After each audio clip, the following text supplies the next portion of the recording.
Well, that was more theoretical, but just as interesting, and there were lots of visuals.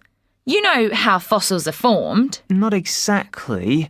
We all know they're the remains of living organisms, sort of entombed in rock, but I don't know how they get to be there. Well, he basically went through the stages that make that happen. So, did he talk about the conditions that bring about fossilisation? Yes, and he used a fish as an example.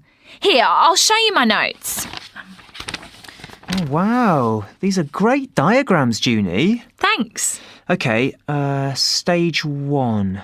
Ah, yes, that's right. A lot of fossils form underwater, don't they? Yeah.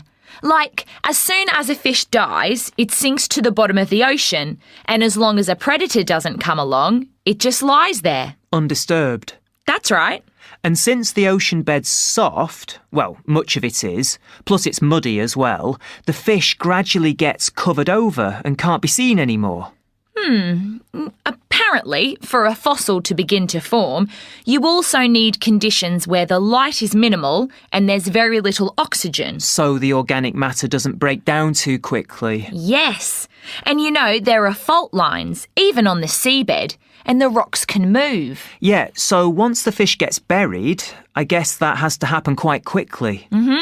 All the sand and sediment piles up into layers, and the huge pressure and weight of all the layers compacts it, and you move on to stage 2, where it gets heavier and heavier until it becomes hard rock. There'd be no water left, so the fish skeleton would be entombed.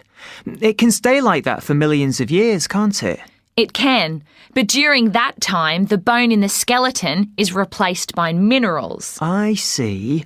And these minerals sort of mimic the shape of the skeleton. Yes, and that's how you get a fossil. But how do we find them if they're buried so far down? Again, it's all down to the movement of the Earth's plates.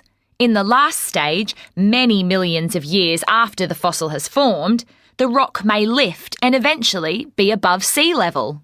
Meanwhile, the surface of the rock wears away? Yes, another natural process called erosion wears away the rock until one day you can see the tip of the fossil. And you break open the rock, and there it is. It's incredible, really.